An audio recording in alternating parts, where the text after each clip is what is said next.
सरकार के बजट का इंतजार सिर्फ इंडस्ट्री को ही नहीं बल्कि हमारे और आपके जैसे करोड़ों लोगों को भी रहता है जिनकी जेब पर इसका सीधा असर पड़ता है।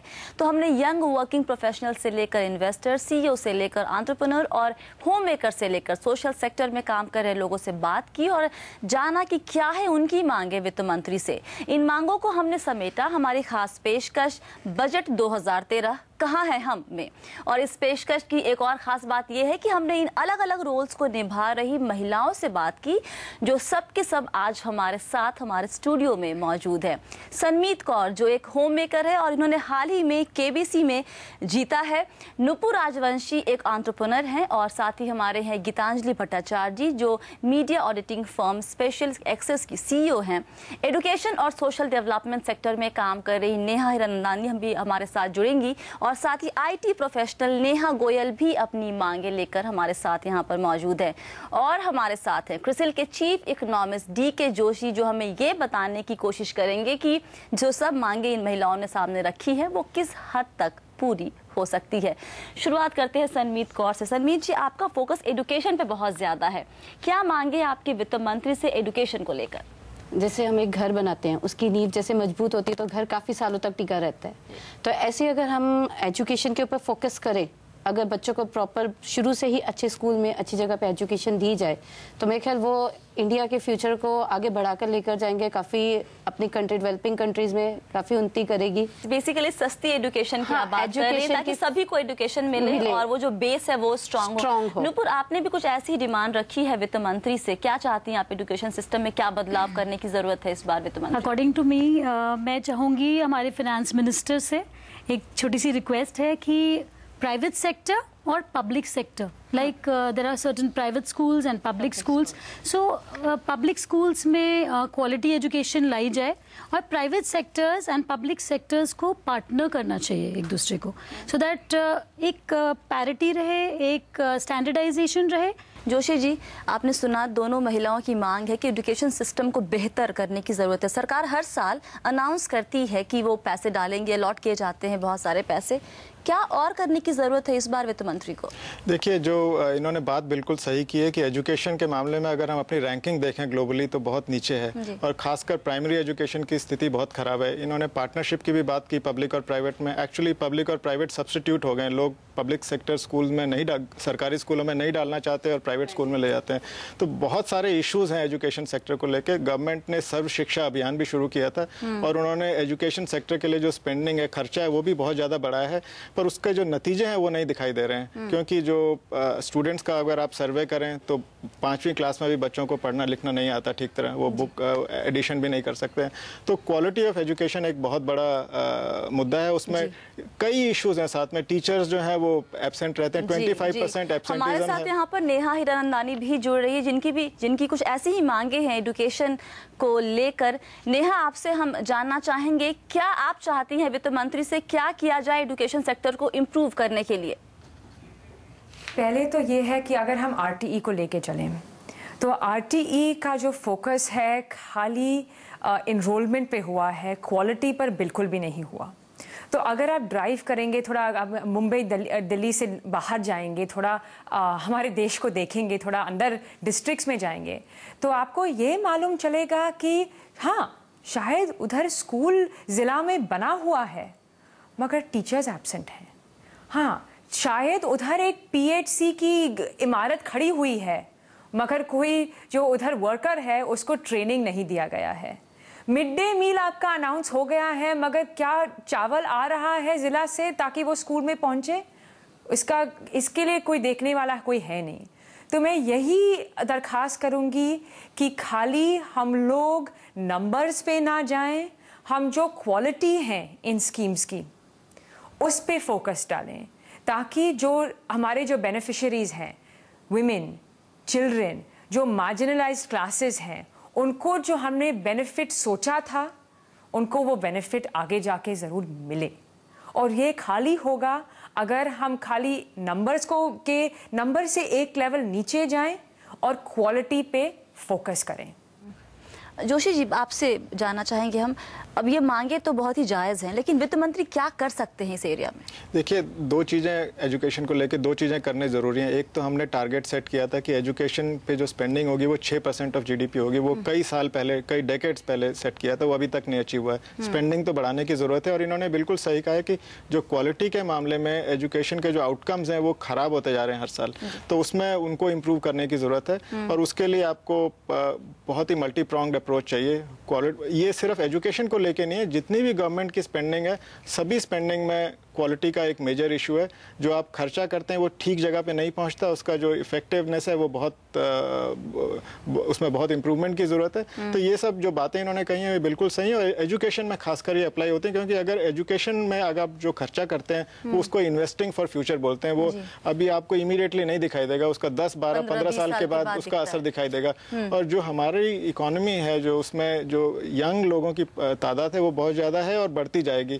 तो अगर वो पॉपुलेशन एजुकेटेड नहीं होगी, स्किल्ड नहीं होगी, तो आगे चल के हमारे लिए ये पॉपुलेशन एक बर्डन बन जाएगी। जी जी जी। एजुकेशन के अलावा यहाँ पर जो महिलाएं बैठी है वो इस बात से एकदम सहमत करेंगी कि पिछली बार जब वित्त मंत्री ने टैक्स स्लैब जो था वो बराबर कर दिया मेन और विमेन दोनों के लिए, तो हमें थोड़ी सी मायूसी सी हुई थी, निराशा हुई थी। हम सोच रहे थे कि थोड़ी सी बढ़ाई जाएगी, इस बार हमें थोड़ा सा ऊपर रखा जाएगा। नेहा, आपसे हम जानना चाहेंगे, टैक्स स्लैब क्या लगता है आपको कि इस बार विमेन के लिए थोड़ा ज़्यादा, अगर ज़्यादा तो कितना ज़्यादा? डेफिनेटली डिफरेंस तो होना चाहिए, क्योंकि विमेन के ऊपर इतनी रिस्पॉन्सिबिलिटीज़ हैं ऑलरेडी। तो आई थिंक विमेन का थोड़ा टैक्स थोड़ा इंक्रीज करना चाहिए, थोड़ा limit, may be till 5 lakh they should not be taxed. 5 lakh काफ़ी ज़्यादा उम्मीद यहाँ पर।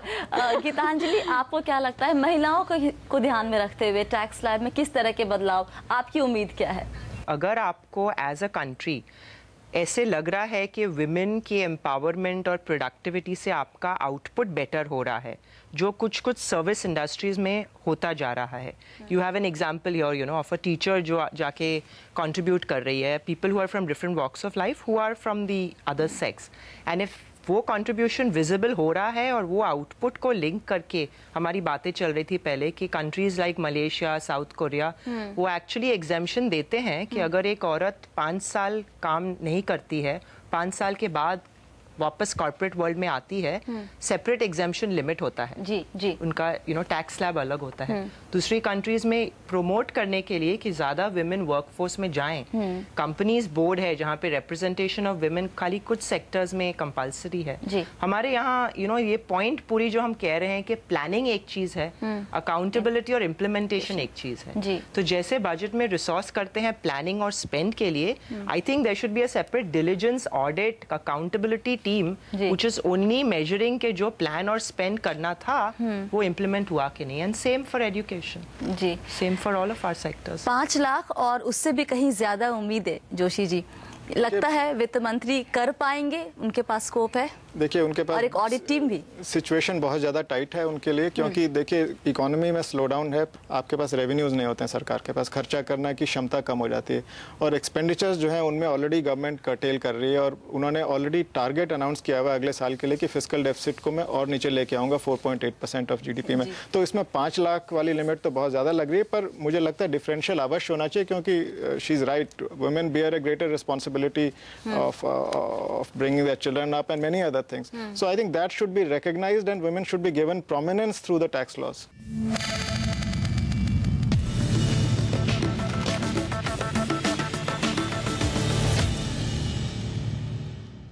गीतांजलि, हम आपके पास ही दोबारा आएंगे। आप क्योंकि एंटरटेनमेंट इंडस्ट्री से जुड़ी हुई हैं, आपकी मांगे उस इंडस्ट्री को लेकर काफ़ी ज़्यादा हैं। क्या अगर आप 3 या 4 मांगे, क्या आपकी टॉप 4 मांगे हो सकती है वित्त मंत्री से इस बार? आई थिंक मीडिया इंडस्ट्री में जो सर्विस टैक्स का स्लैब है उसको एकदम निकाल देना चाहिए। जो सेंट्रल GST की बातें हो रही हैं वो सब इंडस्ट्रीज पे, particularly in media, we should look at not having a service tax at all. Secondly, set top boxes को लेकर ग्रोथ हमारे व्यूअरशिप का वहाँ से आया है। Media is a growing contributing sector of the economy. उसके लिए वो जो सेट टॉप बॉक्सेस की पूरी टैक्सेशन सिस्टम है, ड्यूटीज़ हैं, उनको रिवाइज करना चाहिए। एंड मैंने ये भी बात की है सिंगल स्क्रीन और मल्टी स्क्रीन की जो डिफरेंसेस हैं मल्टीप्लेक्सेस में, वो कंसेशनरीज उनके चेंज होने चाहिए।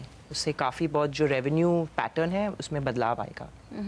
इस पे सर्विस टैक्स पे बहुत लोग बोल रहे हैं कि उसे कम्प्लीटली हटा देना चाहिए या फिर एक रखिए, आप एक स्टैंडर्ड फॉर्म में रखिए इसे। इस बार पॉसिबल है? जीएसटी की हम बात जरूर कर रहे हैं, लेकिन क्या इस बार बजट में वित्त मंत्री कुछ कर पाएंगे? देखिए, जीएसटी लागू होगा तो फिर जो टैक्स रेट्स हैं वो एक तरह कन्वर्ज करेंगे। एक रेट तो सबके लिए मुश्किल है, पर एटलीस्ट कन्वर्जेंस होनी चाहिए, ज़्यादा डिफरेंशियल नहीं होना चाहिए। और जहाँ तक सर्विसेज का सवाल है, मुझे लगता है कि इस साल तो कुछ और सर्विसेज पे टैक्स लगाएंगे वो, क्योंकि गवर्नमेंट की रेवेन्यू पोजीशन खराब है और सर्विसेज एक fastest growing component of GDP है। पिछले कुछ सालों से 10-11% पे सर्विस सेक्टर ग्रो कर रहा है और वो 60% ऑफ द इकोनॉमी है। तो इसलिए वो कुछ और सर्विसेज को इसमें लेके आएंगे। सर्विस टैक्स में छूट देने की तो मुझे नहीं लग रहा कि इस साल वो कर पाएंगे। छोड़ के मैन्युफैक्चरिंग में जाना पड़ेगा हमें। नुपुर, आपसे हम जानना चाहेंगे, आप क्योंकि एक एंटरप्रेन्योर हैं, आप ये कह रही थी कि जो एसएमईज है उनके लिए थोड़ा माहौल अच्छा बनाने की ज़रूरत है, उनके लिए फंड रेजिंग से लेकर बाकी चीज़ें जो उनको दिक्कतें हो रही हैं, उस फ्रंट पर वित्त मंत्री को कुछ करना चाहिए क्या? नंबर वन, एक तो single window should be there for licensing and permissions, number one. Number two, suppose एक एंटरप्रेन्योर है, सो उसके लिए एटलीस्ट 5 करोड़ के टर्नओवर तक it should be tax free. It should be tax free, so that women entrepreneurs, yeah, women entrepreneurs, any entrepreneurs, so that they can just concentrate in marketing, they can concentrate in developing their concepts, they can do lots and lots in research and development. Number 3, I would suggest कि manufacturing and ancillary units के लिए special benefits होने चाहिए। सबसे interesting है इसमें 5 करोड़ के turnover पर कोई टैक्स नहीं। जोशी जी, मैं कहूँगा कि इसके अलावा और चीज़ों पे ज़्यादा ज़रूर ध्यान देने की आवश्यकता है, जैसे कि आपको फंड रेजिंग सबसे ज़्यादा इम्पोर्टेंट है। एसएमई सेक्टर को महंगे दरों पे ब्याज मिलता है और मुश्किल से मिलता है, और खासकर जिनकी क्रेडिट हिस्ट्री नहीं होती उनके लिए और भी ज़्यादा मुश्किल होता है। तो इसके लिए बजट एक रिस्क फंड बना सकता है जिससे इस तरह के एंटरप्रेन्योर्स की हेल्प की जा सके। दूसरी चीज़ और जिसकी जो बहुत आवश्यक है स्मॉल एंड मीडियम एंटरप्राइजेस के लिए, वो इंफ्रास्ट्रक्चर।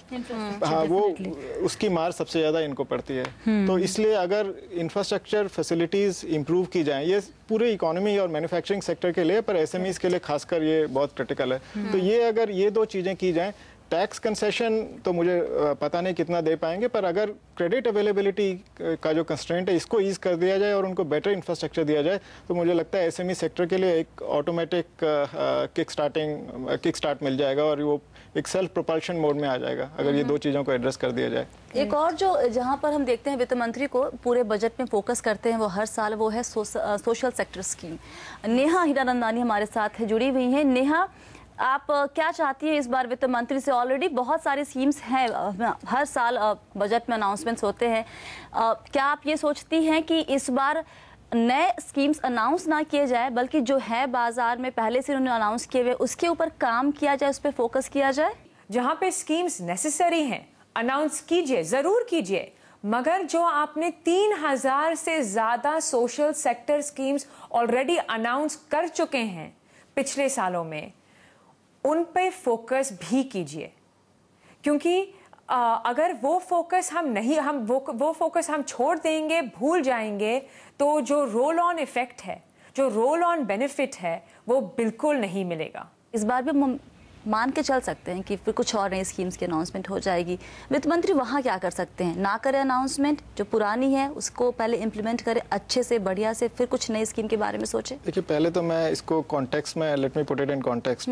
जो सोशल सेक्टर स्कीम्स हैं या जो वेलफेयर स्कीम्स हैं, ये इसलिए आवश्यक हैं क्योंकि जो हमारे देश में जो गैप है बिटवीन रिच एंड पुअर, ये बढ़ता जा रहा है, इसमें कोई शक नहीं है। और जो नीचे वाले तबके के जो काफ़ी सारे लोग हैं, वो इस सक्षम नहीं है कि वो इस ग्रोथ प्रोसेस में पार्टिसिपेट कर सकें। तो उनको चाहे हेल्थ हो, चाहे उनके लिए एजुकेशन हो, उनको वेलफेयर स्कीम्स की ज़रूरत है। दूसरी बात ये आती है कि क्या आप उनको उन तक ये पहुंचा पा रहे हैं कि नहीं पूरी तरह। और हमें पता है कि करप्शन, लीकेजेस, ये सब चीज़ें हमारी सोसाइटी में बहुत ज़्यादा हैं, जिनके कारण ये जो स्कीम्स हैं इनकी जो इफेक्टिवनेस है ये ब्लंट हो जा रही है।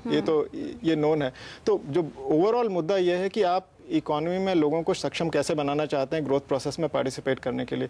अभी आप इमीडिएटली तो उनको सेफ्टी नेट देने की ज़रूरत आवश्यक है, पर अगर जब तक आप उनको एजुकेशन, हेल्थ, इन चीज़ों में ध्यान नहीं देंगे तब, या उनको वोकेशनल ट्रेनिंग नहीं देंगे, वो ग्रोथ प्रोसेस में पार्टिसिपेट नहीं कर पाएंगे। अभी सरकार क्या कर रही है कि एम्प्लॉयमेंट गारंटी वगैरह के थ्रू स्टॉप गैप अरेंजमेंट कर रही है, ये सस्टेनेबल नहीं है। तो इवेंचुअली एक होलिस्टिक प्रोग्राम चाहिए जिसमें हेल्थ, एजुकेशन, इन सब चीज़ों पर ध्यान दिया जाए और उनको सेफ्टी नेट भी दिया जाए। गरीबों को ज़रूर आवश्यक है, पर ये ज़रूरी है कि उन तक वो सेफ्टी नेट की इफेक्ट उन तक पहुंच पाए, वो उसका फ़ायदा उठा पाए।